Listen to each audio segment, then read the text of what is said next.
Hey! Whoa, whoa, whoa! Hey!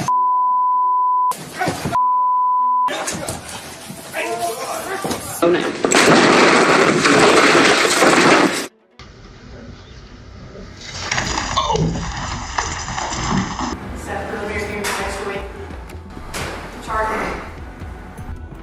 What happens when a convict decides to take matters into their own hands in the courtroom? Today, we're diving into some of the most shocking moments where convicts attacked judges. Oh no.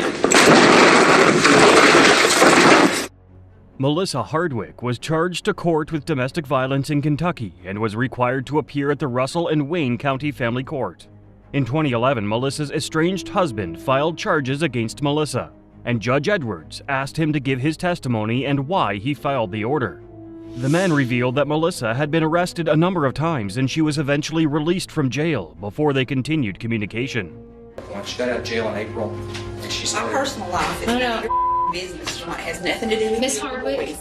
No. You will be held in contempt of this court if you become I don't disruptive. care. I haven't done anything to this court. As Melissa's estranged husband was trying to explain the situation, Melissa suddenly and rudely interrupted his testimony. Melissa swore and cursed, and Judge Edwards told the officers present that she would be arrested for contempt of court as she wouldn't stop talking. Melissa had some very serious objections about this sentence, and she snapped.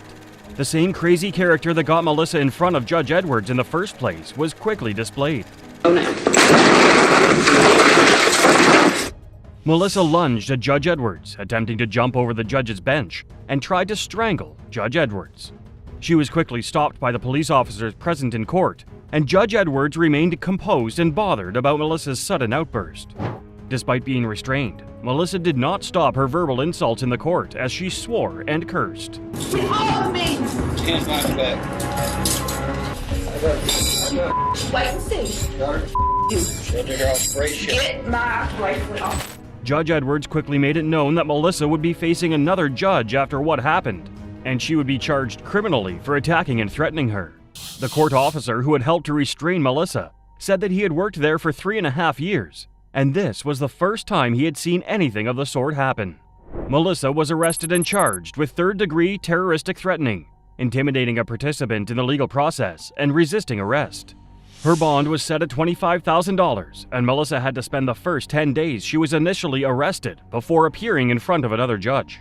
When Melissa was eventually sentenced for attacking Judge Edwards, she was found guilty of all charges and sentenced to 120 days in prison. The domestic violence order that was filed by Melissa's ex-husband was also upheld, but no information was later provided about what punishment she got for the initial offense she committed. Where Melissa Hardwick's actions were somewhat expected considering her prior behavior, Deobra Redden's reaction was so sudden that it will catch you by surprise. Hey! Whoa, whoa, whoa! Hey! This is Deobra Redden, and he's facing charges of attempted murder and battery in Las Vegas, Nevada. 30-year-old Redden was arrested after he attacked another man with a baseball bat. He was taken to court, and there he pleaded guilty to the attack, and at the moment, he was facing a possible sentence of 1 to 4 years in prison. At his sentencing, Redden showed no signs of hostility or strange behavior. He communicated clearly with the Clark County District Judge, Mary K. Holthus. I feel like I shouldn't be sent to prison, but if it's appropriate for you, then you have to do what you have to do. Redden talked about how he thought he shouldn't be sent to prison for a second time, considering his criminal history before attacking the man with the baseball bat. In an attempt to remind him of what he's done, Judge Holthus read him his criminal history. As it turns out, Redden had been convicted of 3 felonies, 9 misdemeanor charges, and multiple domestic violence charges. He had also been convicted of battery on a protected person, robberies, and attempted home invasions. According to Holthus, he had a lot going for him, and what he wanted wasn't really feasible. Redden suffered from mental illness and was diagnosed with schizophrenia and bipolar disorder. On this basis, he tried to convince the judge that he deserved a second chance. He told the judge that he was in a better place, wasn't doing drugs, and had not been committing crimes for a while. Judge Holthus didn't fall for any of this and said he deserved to experience another form of punishment or rehabilitation because of his lengthy history. This is where the atmosphere of the courtroom turned chaotic. In accordance with the laws of the state of Nevada, this court... Hey! Whoa, whoa, whoa! Hey! Redden suddenly launched over the courtroom bench and dived straight for the judge. According to the investigation, he grabbed her, pulled her hair, and tried to strangle her, while repeatedly hitting her on the head. After a few seconds of struggle, Holthus's clerk and marshal eventually pried him off her. He was restrained and he kept on struggling. The prosecutors and members of the court started calling 911 for help because Judge Holthus had been injured. Judge Holthus suffered a minor head injury and hair loss, as Redden had pulled out parts of her hair, causing them to bleed.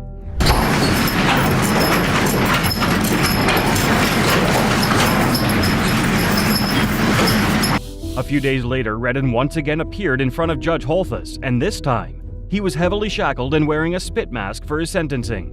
For his initial assault charge that brought him in front of Judge Holthus in the first place, she said she wasn't going to change or modify his sentence from what she was going to give him in the first place.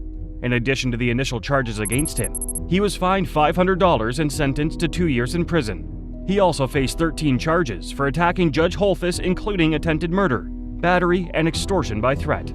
On September 8, 2024, Redden pled guilty to all of the charges, but it came with a caveat. He claimed that the reason for what he did was because he was mentally ill. His sister also said that the only reason he did that was because he was off his medication and couldn't tell reality from hallucinations. His legal team advocated for mental health treatment, and his sentencing is scheduled for November 7, 2024. Deobra Redden's actions were shocking, especially after running across the room to attack the judge. But how does it compare to brutally elbowing your own lawyer, like Joseph Zeiler did?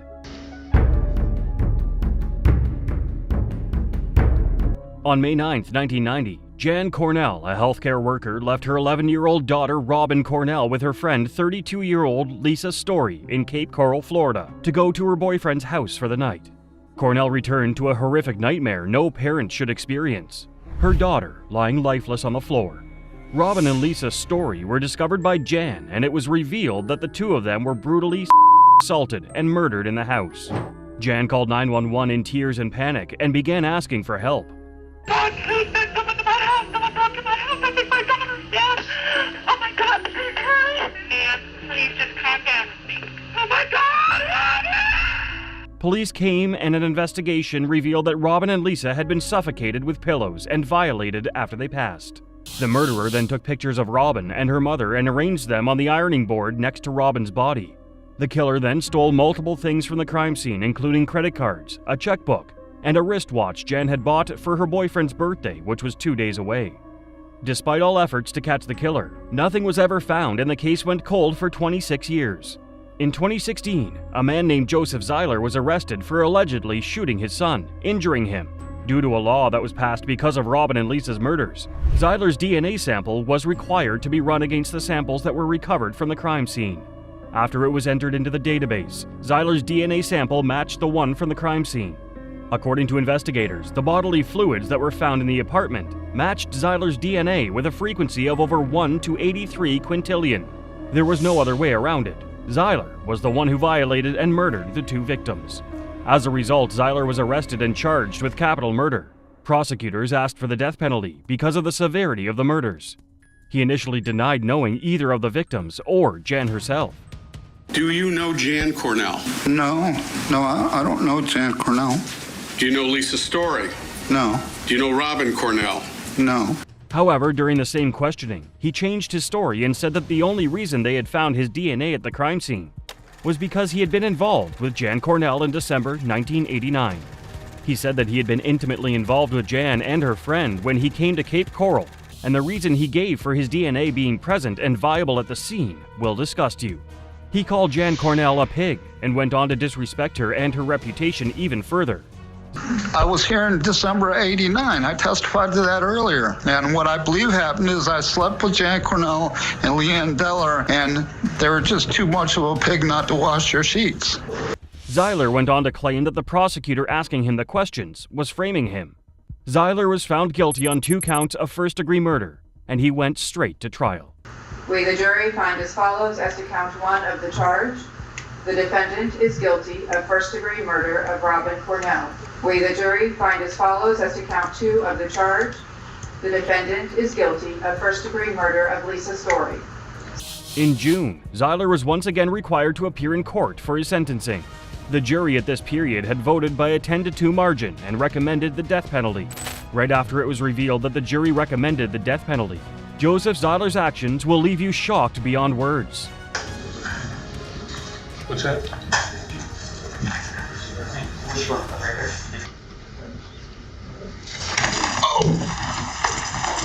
I'm caught earlier. Are you okay? I'm fine.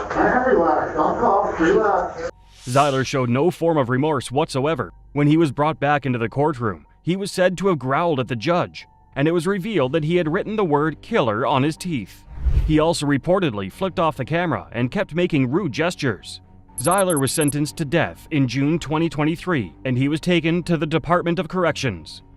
Jan Cornell, Robin's mother, talked about how she felt knowing that he had received the ultimate punishment for his crimes. She said that even though he didn't confess, all evidence pointed to the fact that he did it. Zeiler was moved to death row in August 2023, and in an interview he said he was eager to get onto death row because then he could overturn the sentence and walk out a free man. However, Zeiler never got the chance to do so. Zeiler may have turned on his own attorney, but our next case takes it even further. A man who killed a cop just for questioning him. You won't believe what happened next. On the 17th of April 2005, 27-year-old Esteban Carpio had been brought into the Providence Police Headquarters for questioning. He had stabbed an 85-year-old woman, and 2 detectives were assigned to question him. One of them was Detective Sergeant James Allen. During questioning, Carpio requested water, and the other detective went to get it for him. Unfortunately, while the other detective was away, Esteban caused chaos. A struggle ensued, and he pulled Detective Allen's gun, shooting him twice. Before he was shot, Allen was heard shouting for help from the police officers, but they couldn't access the room because it had been locked from the inside. After murdering the cop, Esteban proceeded to jump out of the window of the interrogation room. The room itself was 3 stories high. He ran away from the police station, but he was soon caught 45 minutes later. Esteban was charged with murder, and his arraignment hearing soon came. However, the sight that Esteban's family was met with made them outraged. He was wearing a mask that was designed to stop whoever wore it from spitting and biting at anyone else. Step off. Esteban's face was also almost unrecognizable. His eyes were swollen and only slightly open. They were red, swollen, and there was blood around them. His forehead, cheeks, and nose were also swollen beyond recognition. His parents broke down and were furious. They accused the police of brutality and said that they had mistreated him. He was mentally ill, and he needed help, and we couldn't get it. We tried and tried, and he didn't deserve. However, it was revealed after an FBI investigation that the injuries that Carpio had sustained were not from anyone attacking him, because he had jumped from an extremely high place after breaking out. His injuries largely came from broken glass and the force of hitting the ground. It was also revealed that when he was apprehended, he had struggled with the police officers, causing even more injuries. Particularly, police officer Christopher Zarella testified that while trying to apprehend Esteban, he punched the murderer in the face 3 times. This was not considered excessive force, and no officer was charged for that. Esteban's face went viral online because the mask was similar to that of Hannibal Lecter. His mother told anyone who would listen that Esteban was mentally ill. His mother claimed that they had taken him for a psychiatric evaluation by his mother. Investigation revealed that Esteban was under the influence of psychosis, which largely contributed to drug abuse. As a result, he was tried as a capable defendant. During the trial, Esteban pleaded insanity in front of a jury. However, the jury rejected his insanity plea because he was considered sane enough to be judged accordingly. Based on this decision, the judge handed down the maximum sentence.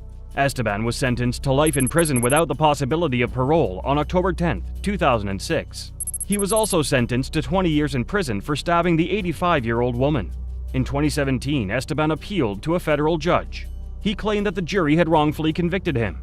He also said that he lacked criminal responsibility at the time and wasn't aware that what he did was wrong. He broke down in tears and said that he thought about what he did all the time and felt sorry. I faced the facts of what I did and what happened. Despite this show of remorse, his appeal was dismissed, and Esteban continues to serve his sentence at a high-security prison in Connecticut. Our next case took disrespect to another level. Wait until you see the disgusting, unhygienic, and disrespectful habit that Bass Webb brought into the courtroom.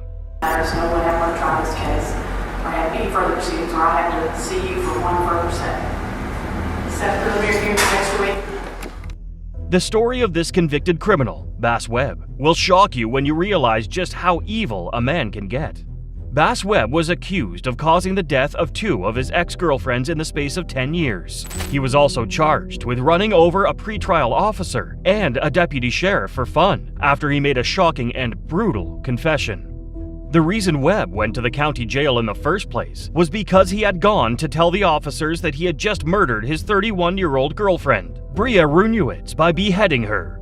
When the officers tried to stop him, he jumped into the car and tried to escape.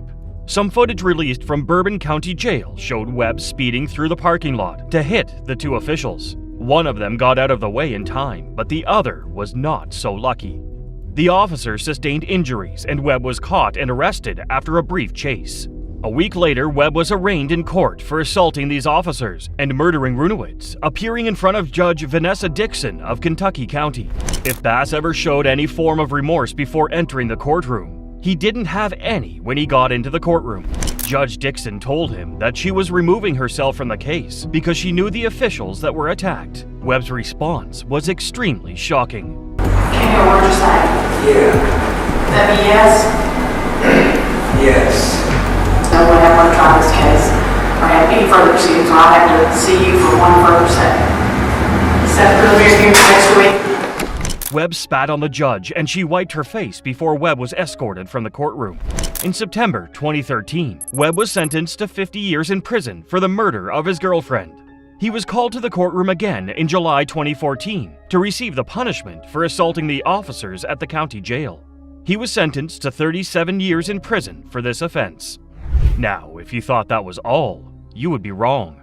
Webb was not only a habitual offender, he had done something equally terrible a long time ago. In 2003, Sabrina Vaughn disappeared and her remains weren't found for 7 years. In 2010, after Webb was arrested and awaiting trial, the remains of Vaughn were found buried on a property that belonged to Webb's family. His family had requested a plea deal because they claimed that he was suffering from mental trauma. However, Webb refused to answer the court's order to get a psychological evaluation. When he was eventually tried for this murder in May 2017, Webb showed up with a more disrespectful attitude and look. A closer look at Webb's recent head tattoos reveals a demented murder hit list. It reads, "Those that must die, all judges, all prosecutors, all cops, the media." Below that, 3 rats have been scratched out, and many more. During the trial, Webb's behavior showed that he had no respect for the court or remorse for what he did. He was sentenced to life in prison with no option of parole. Initially, he had been granted parole on the condition that he served 20 years in prison. This exemption was canceled during his trial. Webb is being held at the Kentucky Department of Corrections for the rest of his life.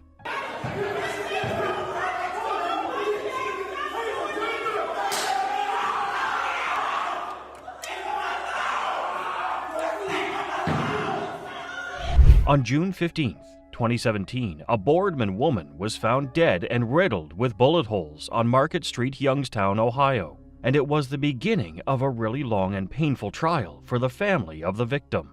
Elizabeth Pledger Stewart was the victim of the entire situation, and the man who initiated it all by murdering her is 59-year-old Dale Williams. He was apprehended by Youngstown police after forcing Elizabeth's car off the road, causing a crash, and then firing multiple shots at her until his gun was empty. All of this happened during the day, and according to one witness who refused to reveal her identity, Dale Williams had waited in an alley 45 minutes before he chased and killed Elizabeth in the middle of the street with witnesses present. It seems like he wasn't considering the consequences of what he did. Elizabeth was 46 years old when she was chased by Dale, who was later revealed to be her boyfriend. He didn't just wake up and decide to kill her. It was revealed that Elizabeth had filed a report to the police the night before Dale killed her. She told police just 11 hours before that Dale was upset and was angrily accusing her of seeing someone else. Before then, he told her he was going to catch her in the streets before he proceeded to chase her the next day, where she was probably trying to run away from Dale. He chased her with his van until he crashed into the back of her car. The police caught him in the act of emptying his bullets into Elizabeth's body, where they arrested him and took him to court. Williams was charged with aggravated murder with a firearm, felonious assault, and having weapons under disability. Elizabeth had 3 children, a 14-year-old girl and 2 other male children whose ages were not mentioned. When the trial began, her 14-year-old daughter was ready to give her statement. However, as that time came closer, it didn't take long for the court to realize her 2 sons, Anthony D. and Jerome Stewart, had other plans besides seeing their mother's murderer standing without anything threatening his life, so they decided to change that. The 2 men lunged at Dale Williams and began attacking him until they were subdued by deputies. One of them had to be stopped with a taser, which led to Elizabeth's aunt, Janet Dees, freaking out and screaming at Dale Williams, as well as the deputies after they hit one of Stewart's sons. This disruption caused the court session to be postponed till the next week, where Janet Dees finally had a chance to say everything she had been holding in. We saw him, his faith, we felt it was so much emotion due to a flashback of how he just killed my niece. By the time the trial was over, 2 years later, 62-year-old Dale Williams was sentenced to anywhere from 23 years to life imprisonment. He had no reaction to his sentence when it was read to him. As for Anthony and Stewart, the disruption they caused earned them a few weeks behind bars. They spent 30 days in prison for contempt of court, but it must have been worth it because Dale was going to be in prison for so long that they may never see him alive again. Watching a murderer stand calmly after taking a life can push anyone to the edge, and in Michael Madison's case, it's hard to blame a grieving parent for losing control. No one should be punished for an emotional outburst in the face of such a tragedy.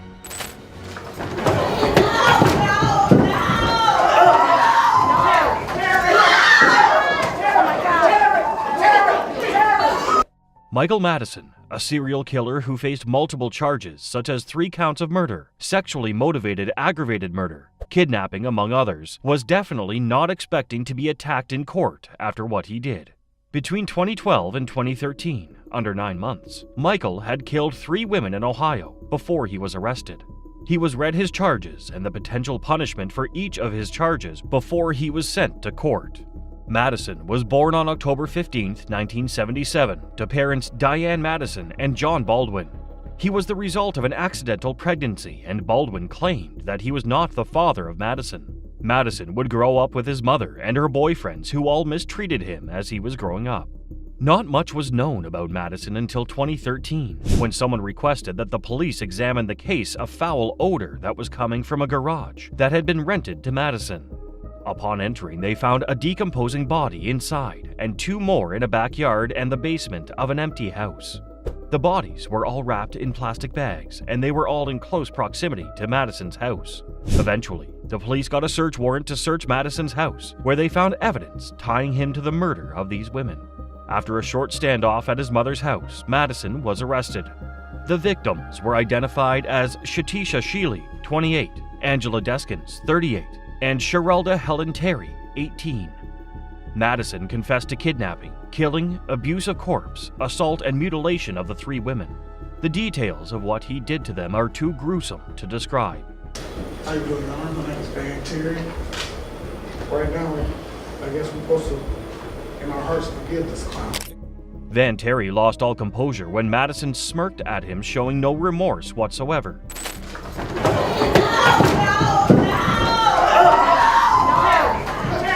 He jumped at Madison and was quickly stopped by deputies before the session was stopped for a short period, before order was restored with the help of the police. The jury delivered no mercy for Madison as expected, so it was not a shock when Judge Nancy McDonnell announced that there was a unanimous decision to give him the death penalty. After his sentence was read and Madison was led away, the parents of the victims expressed their feelings upon seeing their daughter's murderer pay for his crimes. Madison continued to pay for his crimes as he awaited his execution in prison.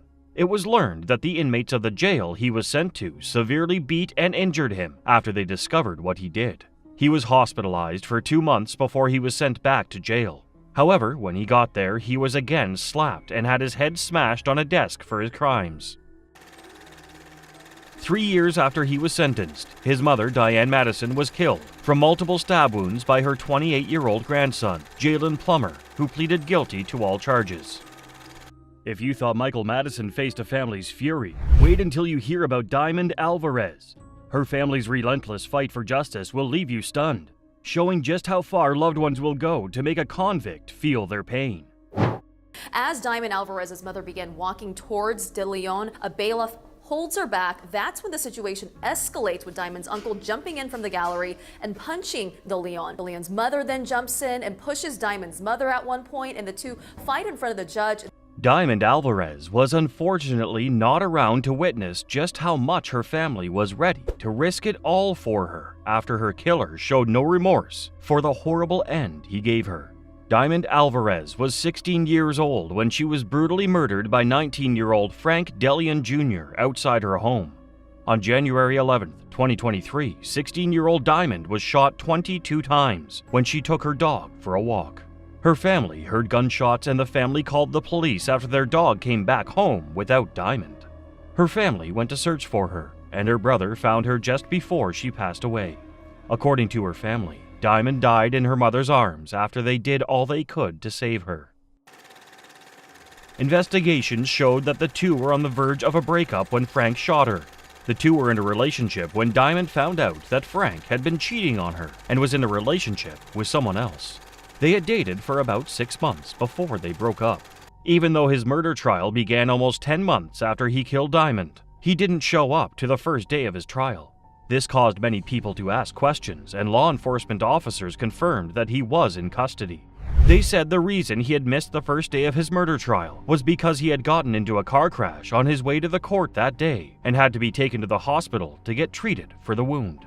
However, since he didn't show up to his first day, he forfeited the $250,000 bond for his bail. After his bail was posted, he was released, and Diamond's mother was fearful as he lived close to her. She said they had received threats after they had demanded justice for their daughter. After he didn't show up, he was sent to a county jail after he was released from the hospital. He was eventually charged, and Anna Mikado, Diamond's mother, had to appear in court for the trial. It would have been a painful but calm trial if Diamond's family had not snapped from the despicable attitude that Frank had displayed. He had shown no remorse whatsoever, and this caused Diamond's mother to lose it. As she was giving her statement, Diamond's mother told Frank how she felt about what he did to her daughter. Frank smirked at her, and nobody knew what Diamond's mother was doing until she started moving fast towards Frank. She was stopped before she could get close to him, but that didn't stop Frank from almost getting mauled by the rest of the family. While Diamond's mother was being stopped, her uncle sprinted to where Frank was standing and jumped at him fully with the intent of attacking. Frank's mother responded to this and tried to defend her son by attacking Diamond's mother, which caused Diamond's aunt to attack and try to beat Frank's mother. Her uncle was taken into custody, but he was eventually released without being charged with anything. That was wrong of us because we're not monsters. But it's so much hate because I want my daughter back. And what he did it was horrible. Eventually, Frank accepted a plea deal and was sentenced to 45 years in prison for the murder of Diamond Alvarez. The judge and jury ruled that Frank had to spend at least half of his sentence in jail before he was eligible for parole. It would seem that Diamond's family had other plans to attack Frank, but he was quickly taken away before they decided to risk it all and attack him again. The emotional responses of these people are more than enough to consider permanently allowing convicts to be hit at least once by the grieving families. Frank Delian Jr. narrowly avoided the family's wrath, but Jeremy Christian wasn't intimidated by anyone.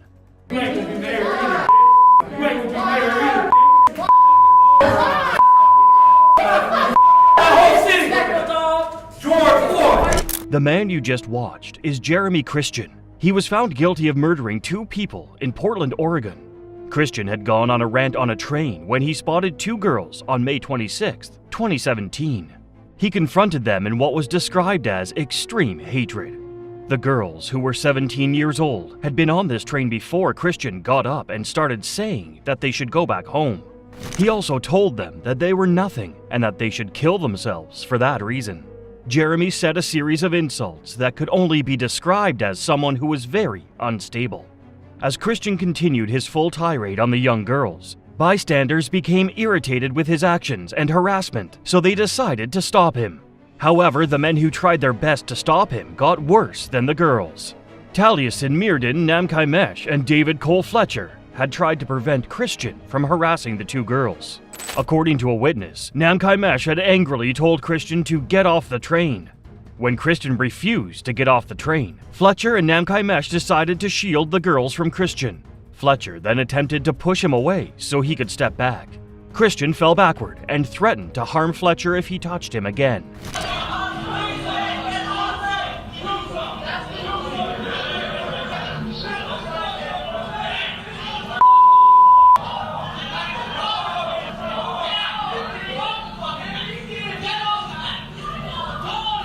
That was when the situation completely escalated. Jeremy stabbed Ricky Best, another man who was nearby, in the chest, and slashed Namkai-Mesh and Fletcher with the knife. CCTV showed Christian running away from the scene of the murders. Ricky Best died at the scene, and Namkai-Mesh eventually died at a local hospital. Fletcher survived with critical wounds, and the girls who they were protecting fled the scene as soon as the train stopped.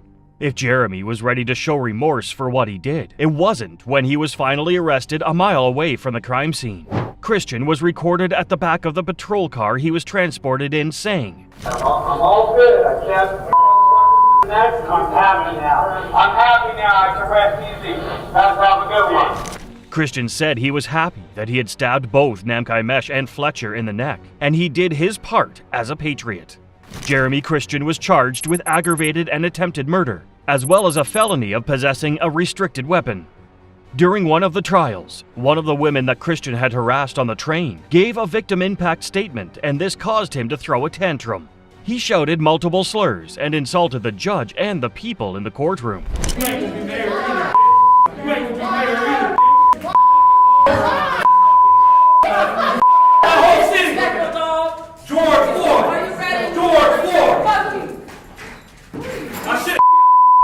It seems that Christian was saying that the woman who had given a victim impact statement should have experienced the same thing Floyd did if he had gotten the chance to do the same to her. After his multiple tantrums and tirades in the courtroom, he was eventually escorted out of the courtroom while he was screaming and yelling insensitive remarks. When Christian's sentence was read, he wasn't in the courtroom. He was given 2 consecutive